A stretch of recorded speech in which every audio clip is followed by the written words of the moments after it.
Auzubillahiminash-shaytanir-rajim. Bismillahir-rahmanir-rahim. Assalamu alaikum, dear students. This is your social studies first video for class 7. Dear students, in this video we will start chapter number 4 on book page number 17 to 24. The chapter name is Minerals and Natural Resources of the Muslim World. Dear students, this chapter is taken from your work from home project. So I hope कि आप सब ने school से अपना work from home receive कर लिया होगा. Let's start our chapter number 4 from book page number 17. Dear students, on book page number 17, we will discuss these three things. On page number 17, also page number 18 and 19.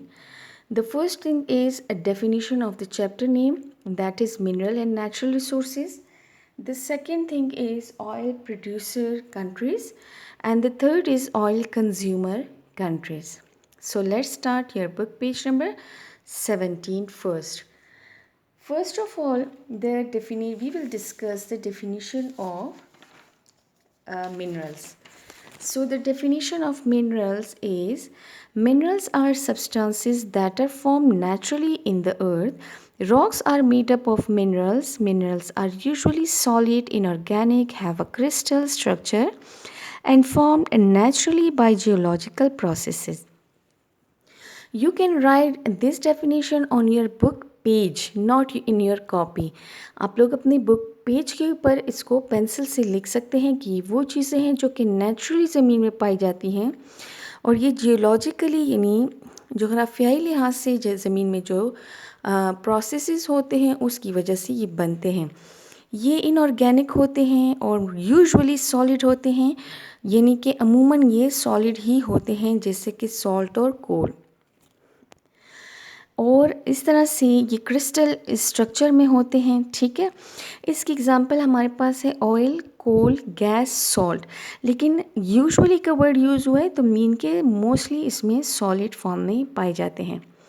Then the other definition is about the natural resources of the Muslim world. Natural resources कौन से हैं? तो natural resources are the material from the earth that are use to support life and meet people's need, जैसे कि coal, oil, natural gas, metal, stone and sand are natural resources. Other natural resources are air, sunlight, soil and water. Animals, birds, fish and plants are natural resources as well. Natural resources वो तमाम चीज़ें हैं, वो material है जो कि इंसान की ज़रूरतों को पूरा करता है. उसमें ऑयल, कोल, गैस, मेटल, स्टोन और सैंड शामिल है. इसके अलावा एयर, सनलाइट, सॉइल, वाटर ये भी नेचुरल रिसोर्सेज हैं, कुदरती रिसोर्सेज हैं, ज़राए हैं. देन एनिमल्स, बर्ड्स, फिश और प्लांट्स भी नेचुरल रिसोर्सेज ही हैं. ठीक है, so let's open your book page number 17. On book page number 17 we will start the first paragraph that is about the oil and gas. Oil and gas के बारे में है. ठीक है, much of the Muslim world is not very fertile for agriculture. कहते हैं कि जो मुस्लिम वर्ल्ड है मोस्टली इसके डिफरेंट पार्ट्स जो है वो एग्रीकल्चर के लिए सूटेबल नहीं है. क्यों? क्योंकि because of lack of water and poor soil. Lack of water और पुअर सॉइल की वजह से ज़मीन जो है वो फर्टाइल नहीं है. फर्टाइल में के ज़रखेज़ नहीं है. ज़रखेज़ का मतलब है the ability of soil to sustain agricultural plant growth, यानी ज़मीन की या सॉइल की वो क्वालिटी जो कि एग्रीकल्चरल प्लांट की ग्रोथ को बरकरार रखती है. ठीक है, उसको फर्टिलिटी कहते हैं, यानी ज़रखेज़ होना. क्लियर? तो मोस्टली जो पार्ट है मुस्लिम वर्ल्ड का वो इसीलिए फर्टाइल नहीं है क्योंकि वहाँ पे लैक ऑफ वाटर है और पुअर सॉइल है, जिसकी वजह से जो है एग्रीकल्चर बहुत ज़्यादा नहीं होता. लेकिन इसके बावजूद हमने ये पढ़ा था चैप्टर नंबर 2 में कि यहाँ पे बहुत ज़्यादा वैल्यूएबल मिनरल्स पाई जाती है. ठीक है, जैसे कि डेजर्ट में होता है, डेजर्ट एरिया में ऑयल और नेचुरल गैस जैसे. But important region for the world for producing oil and natural gas. This area produces a third of the world's output of oil and 15% of the natural gas. यानी natural gas और oil को produce करने में जो Muslim country है वो third number पे है ऑयल को प्रोड्यूस करने में, और 15% ये नेचुरल गैस को प्रोड्यूस करता है.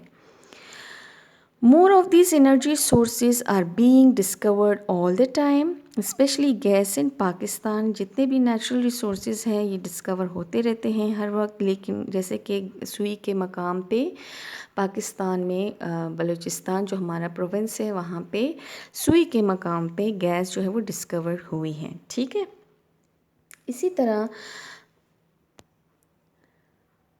इसी तरह अब हम डिस्कस करेंगे अपना दूसरा टॉपिक जो कि है ऑयल प्रोड्यूसर कंट्री से रिलेटेड. ठीक है. सो ऑयल प्रोड्यूसर कंट्रीज़ हमारी कौन कौन से हैं?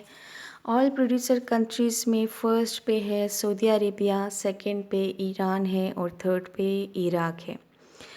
दूसरे गल्फ़ स्टेट्स भी हैं, इसके बारे में बताती हूँ. इराक जो है वो ईरान जो है सेकंड नंबर पे है जो कि बहुत ज़्यादा ऑयल को प्रोड्यूस करता है. इराक भी बहुत ज़्यादा ऑयल प्रोड्यूस करता है, लेकिन उससे इस पे जो है कुछ पॉलिटिकल रीज़न्स की वजह से बैन लगाया हुआ है ताकि ये बहुत कम तादाद में एक्सपोर्ट करें. अगर ये इसको अलाउ किया जाए इराक को कि ये ऑयल को एक्सपोर्ट करे ज़्यादा क्वांटिटी में, तो ये दुनिया का हाफ़ जो है हाफ़ टोटल का हाफ़ जो है इसमें एबिलिटी है कि ये ऑयल को प्रोड्यूस कर सकता है और इसको एक्सपोर्ट भी कर सकता है. देन हमारे पास है गल्फ़ स्टेट्स. तो गल्फ़ स्टेट्स में गल्फ़ स्टेट कहते हैं किसको हैं, तो सबसे पहले इसको जान लें कि गल्फ़ स्टेट कौन से हैं या क्या कौन से स्टेट्स हैं. गल्फ़ स्टेट्स जो हैं अरब स्टेट्स हैं जिसके बॉर्डर जो है वो पर्शियन गल्फ़ से मिलते हैं. इसमें 7 मेंबर स्टेट्स हैं जैसे कि अरब लीग है, और अरब लीग में 7 मेंबर स्टेट्स हैं जैसे कि बहरीन है, कुवैत है, इराक है, ओमान है, कतर है, सऊदी अरेबिया है और यूनाइटेड अरब एमिरेट्स हैं. सो ये गल्फ़ स्टेट्स जो हैं इनमें बहरीन, कतर और अबू धाबी जो कि दुबई में हैं ये भी ऑयल प्रोड्यूसर कंट्रीज़ हैं. यानी फर्स्ट पे सऊदी अरेबिया, सेकंड पे ईरान और थर्ड पे इराक है. ठीक है. अब हमारे पास आता है ऑयल और गैस रिज़र्व्स जो हैं हमारे पास. ऑयल और गैस रिज़र्व्स कहते हैं ज़खायर को, यानी ज़ख़ीरे जमा करना. Abu Dhabi has 9% oil reserves and 5% gas reserves. Abu Dhabi जो कि दुबई में है, यूएई में है, इसके पास 9% ऑयल के रिज़र्व्स हैं और 5% गैस के रिज़र्व्स हैं. कतर जो कि गल्फ़ स्टेट्स का एक स्टेट है, यहाँ पे 12% गैस पाई जाती है. इनका जो नॉर्थ फील्ड है कतर का वो इतना बड़ा है जितना कि हाफ़ कतर. कतर इट्सेल्फ एक छोटा सा मुल्क है, यानी कि उसमें ये जो 12% गैस यहाँ के रिज़र्व है गैस के यहाँ पे, तो मीन के वो गैस का सबसे बड़ा ज़ख़ीरा है यहाँ पे. दुनिया का सबसे बड़ा ज़ख़ीरा कतर में है. ठीक है. पाकिस्तान हैज़ या produces 22.6 million barrel of crude oil in 2007. Pakistan ने भी 2007 में 22.6 मिलियन बैरल कहते हैं गैलन टाइप जो होते हैं वो क्रूड ऑयल को प्रोड्यूस किया था. अब क्रूड ऑयल क्या है? क्रूड ऑयल है अनरिफाइंड पेट्रोलियम. ठीक है. जिसको प्योरीफाई नहीं किया होता उसको कहते हैं crude oil. Clear. Now oil. अब हम सेकंड हमारा टॉपिक है ऑयल कंज्यूमर कंट्रीज़ के बारे में. सो ऑयल कंज्यूम कहते हैं खर्च करने को. वो कंट्रीज़ जो कि ऑयल को सबसे ज़्यादा खर्च करता है. सो we will discuss oil consumer countries in our next video. So next video में आप इसको देख सकते हैं.